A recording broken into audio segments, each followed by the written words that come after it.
विधान परिषद निवडणुकीसाठी उमेदवारी अर्ज मागे घेण्याचा आज शेवटचा दिवस। बंडखोरी शमवण्यासाठी महायुतीच्या नेत्यांची कसरत। निवडणुकीच्या लढतींचं चित्र आज स्पष्ट होणार।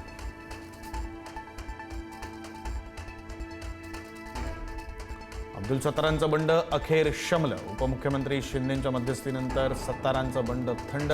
मुख्यमंत्री फडणवीसांनीही सत्तारांना फोन केल्याची माहिती। सत्तार आज मुलाचा उमेदवारी अर्ज मागे घेणार।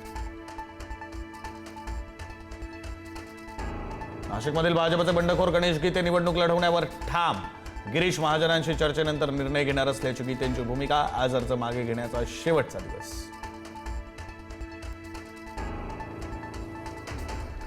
सुनेत्रा पवारांच्या राजीनाम्यामुळे रिक्त झालेल्या राज्यसभेच्या जागेसाठी छगन भुजबळांच्या नावाला पसंती मिळाल्याची माहिती। पक्षातील अनेक नेत्यांचा भुजबळांच्या नावाला पाठिंबा असल्याची माहिती।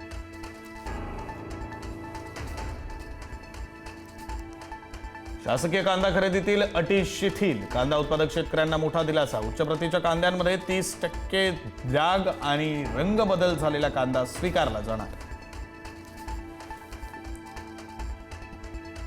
आशियातील तणावाचा भारताला फटका। पेट्रोल आणि डिझेलच्या दरात आणखी 2.5 रुपयांची वाढ होण्याची शक्यता। सरकारी तेल कंपन्यांचा वाढता तोटा भरून काढण्यासाठी इंधन महागण्याची शक्यता।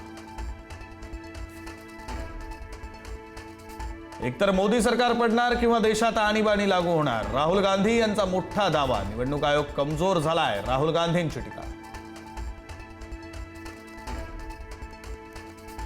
शालेय बसच्या शुल्कामध्ये 15% वाढ। स्कूल बस ओनर्स असोसिएशनची घोषणा। डिझेल दरवाढ, कर्मचाऱ्यांचं वेतन, वाहन देखभाल, विमा, टोल आणि इतर खर्च वाढल्यानं निर्णय।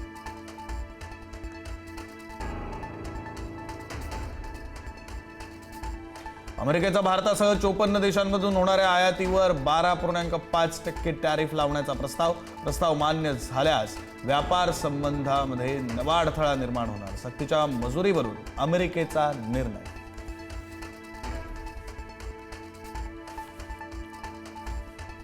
सोशल मीडियावर धुमाकूळ घालणाऱ्या कॉक्रोच जनता पार्टीचं 6 जूनला दिल्लीमध्ये जंतर मंतरवर आंदोलन। केंद्रीय शिक्षण मंत्री धर्मेंद्र प्रधान यांच्या राजीनाम्याची मागणी। महाराष्ट्रातून विश्वंभर चौधरींना निमंत्रण। तृणमूलचे खासदार अभिषेक बॅनर्जी यांच्या कोलकात्यातील घरी ईडीचे छापे। ईडीच्या 4 पथकांकडून अभिषेक बॅनर्जींच्या घराची झाडाझडती।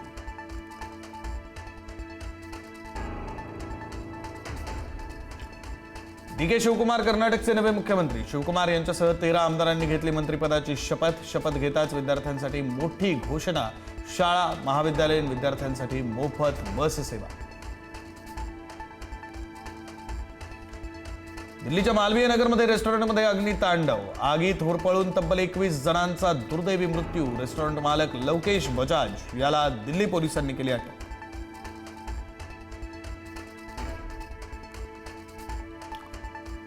$200 कोटींच्या खंडणी प्रकरणामध्ये अभिनेत्री जॅकलिन फर्नांडिस, सुकेश चंद्रशेखर आणि इतरांवर पटियाला हाऊस न्यायालयामध्ये आरोप निश्चित। खटला चालवण्याचे आदेश। पुढील सुनावणी 16 जुलैला।